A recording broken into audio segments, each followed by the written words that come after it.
For today's video, gagawa tayo ng pork floss loaf. Ang lambot nito and syempre, i-overload natin yan sa pork floss para mas masarap. Madali lang naman siyang gawin and hindi komplikado kaya huwag nating patagalin yan. At simulan na natin. Sa mixer tayo maghahalo ng dough para mas madali pero pwedeng-pwede nyo rin tong i-mix by hand. Diyan meron tayong 1/2 cup ng water, room temperature lang, 1/2 cup ng milk, 1 piece ng egg, 1/2 cup ng sugar, 1 teaspoon ng salt, and then nahaluin lang natin yan. Dapat matunaw yung asukal at asin para hindi na maaligasgas yung dough natin.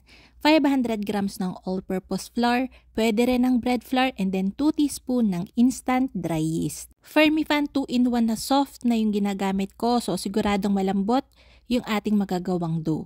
I-minix ko yan para lang hindi manabog pagka minix na natin gamit yung mixer, and then kapag ka nabuo na yung dough, after mga 5 minutes na pagmimix, pwede na natin ilagay yung fats natin, 1/3 cup lang yon.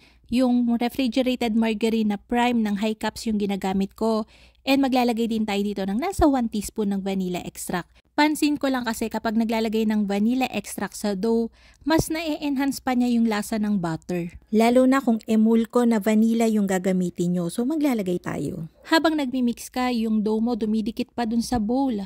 Kapag ka hindi na masyado, ibig sabihin, malapit na yang matapos. So dyan naglagay lang ako ng nasa 1/3 cup ng onion chives, yung white part, para lang mas maging mabango, mas maging masarap yung dough natin. Ang laki kasing naitutulong talaga ng onion chives. So pagka savory bread, pagka bagay yung onion chives, naglalagay talaga ako. So after mixing, magiging ganyan yung dough natin, makinis na and malagkit. Ang gagawin natin dito is straight dough method. So no time dough.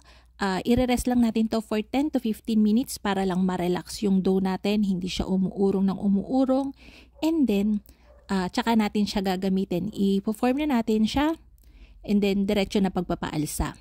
So gagamit tayo dito ng pork floss syempre. 400 grams to, nabibili ko lang to dun sa supermarket ng SM. Alam niyo yung tego 100 grams. Mas mura kasi, nasa 49 pesos lang yun for 100 grams. So 490 pesos per kilo pumapatak sa kanya. Nilagyan ko rin yun ng onion chives, yung green part naman para lang din may mas mabango and then may pambasag ng kulay. Yung pan na gagamitin natin dito is itong 8x3 na loaf pan. Nilagyan ko yan ng grease ng shortening para hindi dumikit yung dough natin. Kakailanganin din natin dito ng mayonnaise kasi 'di ba yung pork floss dry yon. So kapag dry kailangan natin ng pampadulas. Basic na sa buhay yon, kapag dry kailangan mo ng pampadulas. Yun na nga yung mayonnaise.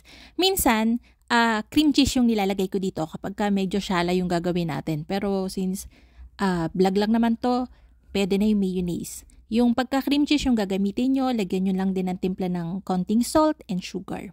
Tapos i-mix nyo lang yun hanggang creamy and then yun na yung papahid nyo.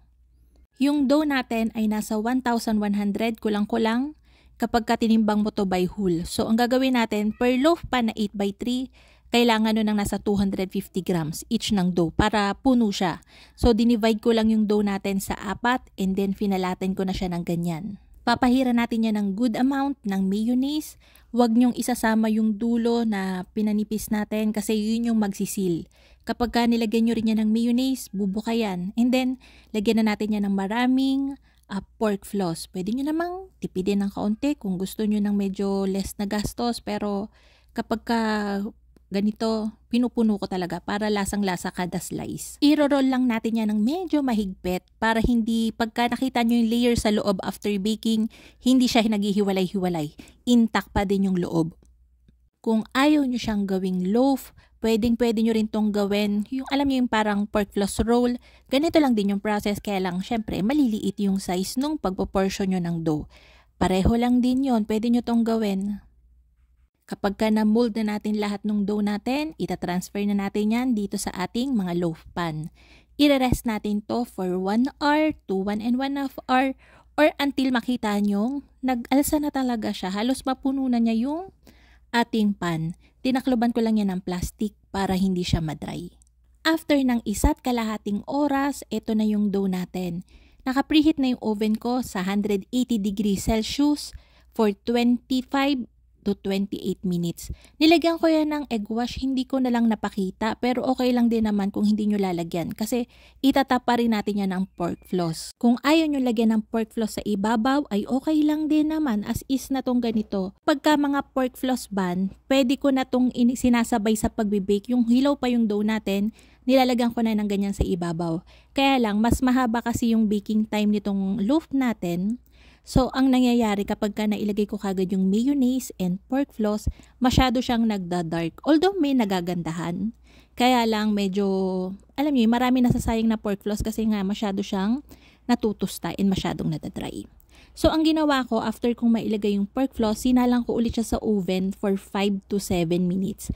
Para lang kapag, i-slice natin, hindi siya nangangalas. Yung pork floss natin, nakadikit lang talaga kasi medyo na-dry na din yung mayonnaise natin. Huwag niyo munang i-slice yung mga loaf nyo, kahit anong loaf, kapag ka mainit at bagong bake pa. Kasi katulad yan, mukhang basa pa siya, pero okay lang din naman. So, ayun na nga mga kalutong tinapay. Sana'y nagustuhan niyo ating video for today. Magkita-kita tayong muli. Ito pong muli ang lutong tinapay. Bye-bye!